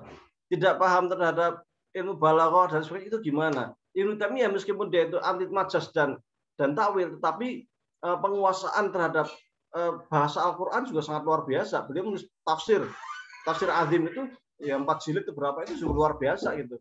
Punya Ibnu Taimiyah itu. Artinya punya landasan ilmiah yang bisa dipertanggungjawabkan, bukan asal menurut generasi salaf dan sebagainya, sehingga muncul pendapat-pendapat yang kontroversi di masyarakat, membingungkan, semuanya diharamkan, semuanya bid'ah, ya kan repot. Padahal Ibnu Taimiyah nggak segitunya gitu.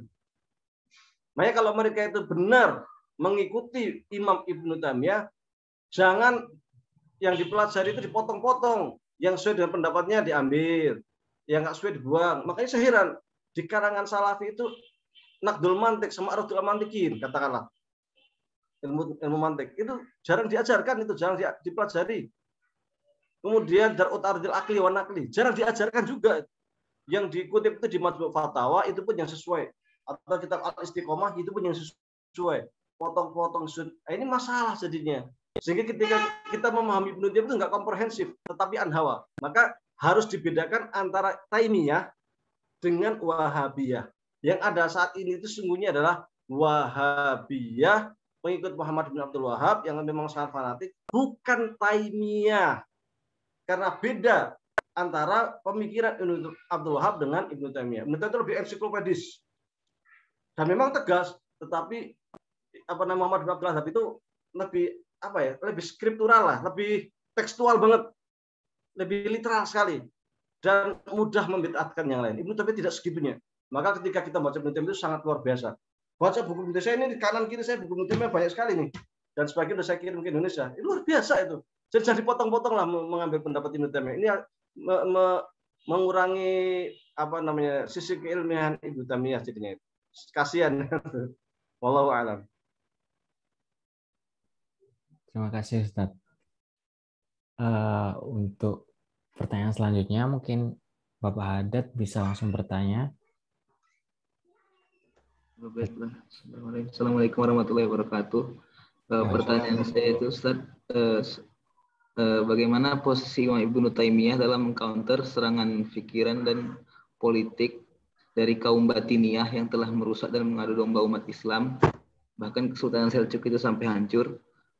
Soalnya baik kayak Imam Ghazali, beberapa imam lain juga berlawanan dengan Batiniyah, Ustaz. Tapi kan dia juga berselisih dalam pemikiran dengan Ibnu Taimiyah, Ustaz. Itu gimana ya, Ustaz?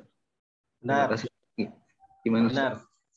Jadi Ghazali juga sangat kesal dengan Batiniyah ini. Karena memang Batiniyah ini sebenarnya Syiah Ismailiyah. Jadi mereka itu menafsirkan Al-Quran itu dalam tanda kutip sesuai dengan ideologinya dan keinginannya. Wadrib bi'asokal hajar, maka pukullah maksiat yang ada dalam hatimu dengan tongkat imanmu. Fangfajarat bihutata asyrata'ina, maka dari hatimu akan terpancar 12 sinar kebenaran. Nah, seumpama ya kan.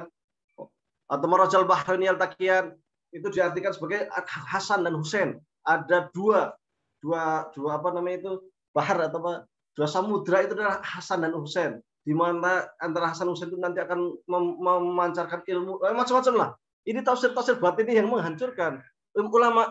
Meskipun Ibnu Taimiyah sama Ghazali itu berbeda pendapat, sering berbeda, tetapi di sini sepakat tafsir batini ini sangat menghancurkan.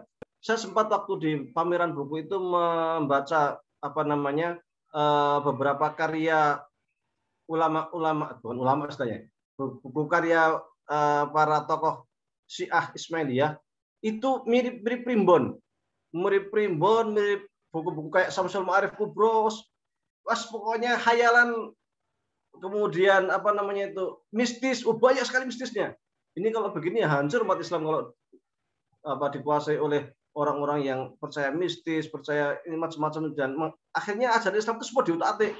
Sholat maknanya gini, dohir batinnya benar gini, puasa maknanya gini, dohir batinnya begini, kacau jadinya. Maka sepakat antara Ghazali dengan Ibnu Taimiyah untuk sama-sama mengkanter pemikiran Syiah batinnya. Kenapa harus dikanter? Karena memang ketika Ibnu Taimiyah itu ada, memang Syiah batinnya sudah runtuh. Kita baca kan waktu itu kan di Mesir ya. Di Mesir itu kan waktu itu dinasti Fatimiyah. Dinasti Fatimiyah itu pahamnya adalah Syiah Ismailiyah. Syiah Ismailiyah itu ya Syiah batinnya itu. Yang ajarannya sangat mistis, sangat macam-macam, banyak penyimpangan. Nah, itu ya itu. Waktu zaman Ibnu Taimiyah mereka sudah runtuh, tetapi sisa-sisa pemikiran mereka itu masih bertebaran baik di Mesir maupun di Syam. Maka ini perlu dibentengi umat Islam dari pemikiran Syiah batinnya.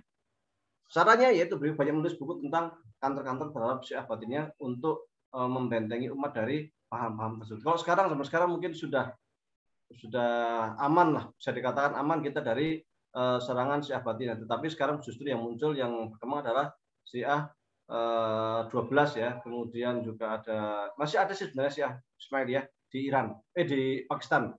Tapi nggak besar lah, tidak besar. Yang besar adalah Syiah 12 di Iran, kemudian di Irak yang sudah mayoritas, kemudian di Bahrain lumayan, di Kuwait lumayan. Nah, cuman yang besar adalah di Iran dan Irak. Tetapi dengan Sunni sebenarnya mereka sekarang ya baik-baik dalam tanda kutip lah, tetapi secara politik luar biasa terjadi gesekannya itu sampai sekarang. Itu sudah pernah saya sampaikan pada sesi sebelumnya ya tentang gesekan Sunni Syiah dan sebagainya. Tapi intinya memang di masanya itu, di masa Ibnu Taimiyah, Syiah batinnya itu pemikirannya masih luar biasa, masih membahayakan karena meskipun dinasti Fatimiyah sudah runtuh, para intelektualnya masih banyak sehingga perlu dikantor secara kritis. Apalagi di waktu yang sama tentara Tatar kemudian Salib juga menyerang umat Islam sehingga umat Islam itu butuh satu saf perjuangan ajaran Islam yang benar. Jangan sampai melenceng, karena ketika akidah kita itu melenceng jauh dari Quran Sunnah, maka kemenangan umat Islam juga sulit untuk didapatkan. Tapi ketika kita kembali ke Quran Sunnah, insya Allah kemenangan itu akan dapat diperoleh. Wallahu a'lam. Terima kasih Ustadz atas penjelasannya. Dari jamaah, apakah masih ada pertanyaan untuk penanya terakhir sebelum kita tutup? Mungkin tidak ada ya, Ustadz. Baik Ustadz, karena waktunya juga sudah menunjukkan pukul 9:30 dan juga kita beranjak ke sesi akhir. Sebelumnya saya ingin menginfokan bagi para jamaah yang ingin melihat rekaman kajian YouTube kami pada episode sebelumnya, bisa di-follow dan di-subscribe pada media sosial yang telah kami kirim yang berada di kolom komentar. Di YouTube juga ada, di Instagram juga ada. Baik, masuk ke sesi terakhir, sesi penutup, yakni doa dipimpin oleh Ustadz Wahyudi. Silakan Ustadz Wahyudi dipimpin doa penutup. Baik, sungguhnya pemikiran Ibnu Taimiyah ini sangat luar biasa, sangat ensiklopedis. Sebaiknya kita itu ketika membaca itu lebih komprehensif, tidak sepotong-potong sehingga tidak menurunkan derajat Ibnu Taimiyah, dan perlu dibedakan antara Taimiyah dengan Wahabiyah supaya kita tidak menurunkan lagi derajat Ibnu Taimiyah. Alhamdulillah, mari kita beristighfar. Astaghfirullahaladzim. Alladzi la ilaha illa huwal hayyul qayyum wa atubu ilaih. Astaghfirullahaladzim. Alladzi la ilaha illa huwal hayyul qayyum wa atubu ilaih. Astaghfirullahaladzim. Alladzi la ilaha illa huwal hayyul qayyum wa atubu ilaih. Allahumma shalli ala sayyidina Muhammadin fil awwalin. Allahumma shalli ala sayyidina Muhammadin fil akhirin. Allahumma shalli ala sayyidina Muhammadin fil mala'il a'la ila yaumiddin. Allahumma rabbana taqabbal minna salatana wa siyamana wa ruku'ana wa sujudana wa tadarruana wa takhassuana wa ta'abbudana wa tammim taqsirana ya Allah ya rabbal alamin. Rabbana zalamna anfusana wa illam taghfir lana wa tarhamna lanakunanna minal khasirin. Rabbana wa la tahmil 'alaina isran kama hamaltahu 'ala alladziina min qablina. Rabbana wa la tahmilna ma la taqata lana bihi wa'fu 'anna warhamna anta maulana fansurna 'alal qaumil kafirin. Rabbana ighfir lana dhunubana ولوالدينا وارحمهما كما ربيانا صغارا ربنا اغفر لنا ذنوبنا ولإخواننا الذين سبقونا بالإيمان ولا تجعل في قلوبنا غلا للذين آمنوا ربنا إنك رؤوف رحيم ربنا لا تزغ قلوبنا بعد إذ هديتنا وهب لنا من لدنك رحمة إنك أنت الوهاب ربنا هب لنا من أزواجنا وذرياتنا قرة أعين واجعل للمتقين إماما ربنا إننا آمنا بما أنزلت واتبعنا رسول فاكتبنا مع الشاهدين ربنا وآتنا ما وعدتنا على رسولك ولا تخزنا يوم القيامة إنك لا تخلف الميعاد ربنا آتنا من لدنك رحمة وهيئ لنا من أمرنا رشدا اللهم إنا نسألك علما نافعا وعملا متقبلا ورزقا حلالا طيبا اللهم إنا نعوذ بك من علم لا ينفع ومن قلب لا يخشع ومن نفس لا تشبع ومن دعاء لا يستجاب لها اللهم إنا نسألك سلامة في الدين وعافية في الجسد وزيادة في العلم وبركة في الرزق وتوبة قبل الموت ورحمة عند الموت ومغفرة بعد الموت اللهم هون علينا في سكرة الموت ونجنا من النار والعفو عند الحساب ربنا آتنا في الدنيا حسنة وفي الآخرة حسنة وقنا عذاب النار وصلى الله على سيدنا محمد وعلى آله وصحبه وسلم سبحانك ربك رب العزة عما يصفون وسلام على المرسلين محمد. Amin, amin, rabbal alamin. Terima kasih kami ucapkan kepada para jamaah. Mohon maaf apabila kami selaku panitia yang bertugas pada hari ini terdapat salah kata, mohon dimaafkan. Dan sedikit menginfokan, kajian Juanda ini dari Stanmu mengadakan tiap 2 minggu sekali dengan link yang sama, dan juga apabila ingin mendapatkan info-info terkait dengan kajian ini bisa di-follow di Instagram kami untuk lebih lanjut. Terima kasih.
Terima kasih banyak, jazakumullah khairan. Izin undur diri.